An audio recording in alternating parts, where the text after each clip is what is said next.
So here we are, going stir crazy in our houses, hoping everyone is safe and is doing well, as can be expected. All of us at the Kennett Symphony are really missing all of you. So we want to try to reach out by posting some videos of performances by our musicians. And I'm going to post some videos about music, about the concert experience, about the instruments of the orchestra, about some ideas about musical form, and even maybe some ideas about musical theories. So I hope you'll find them interesting. So let's look forward now to the time where we will have live music again, and you have tickets to the Kennett Symphony's opening night concert. So how might you get ready? Well, the one thing I always say is to listen to the music ahead of time. And it doesn't have to be anything too special, even if you put it on a playlist and played it in the background. Just the more you can get acclimatized to the music you're going to hear, the more you're going to enjoy it. So you get to the concert. Of course, you have the program notes that you can read talking about the composer and details about his life and what was going on in the world at that time. There's also a pre-concert talk an hour before that fills in more gaps. And what I like to do in my pre-concert talk is to play musical examples. So it gives the audience audible touchstones, so they'll understand a little more about what's happening in the music when they hear it being played live.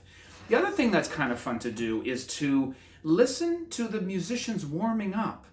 I mean, it's amazing to see them and to listen to them getting ready physically and mentally for all the very difficult passages that they're going to be playing that evening. So the lights go down and the concertmaster comes out.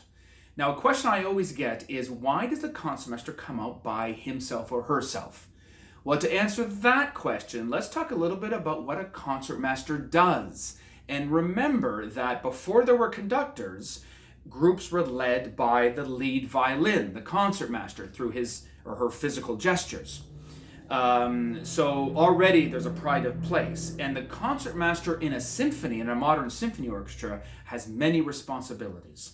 One of them is to determine, in consultation with the music director, with the conductor, which direction the bows go in the string instruments, whether they go up or whether they go down. Because if you ever remember looking at a symphony orchestra, all the bows move in the same way.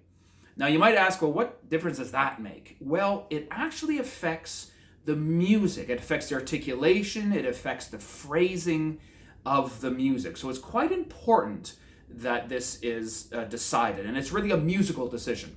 So the concertmaster determines whether the string players play up bow or down bow. And in the music, in the string player's music, this is down bow and this is up bow. So all the notes in the music that are under this signal means that they're all to be played down bow, and conversely, when this is over a group of notes, it should be played up bow. So that's all determined before the first rehearsal even. So once we get to the first rehearsal, all that is determined. So the concertmaster is in charge of that. The concertmaster does a lot of very helpful comments during rehearsal to the string section. Really, he or she is the liaison between the conductor and the rest of it, certainly the string section, and sometimes the whole orchestra. So we as conductors depend a lot on the concertmaster. So that's why the person comes out in kind of a pride of place, comes out after the rest of the orchestra is already on the stage. So concertmaster comes out, now we tune, and the oboe player plays the A that all the orchestra needs to listen to very carefully in order to match that note the best they can. So the string players will tune their pegs.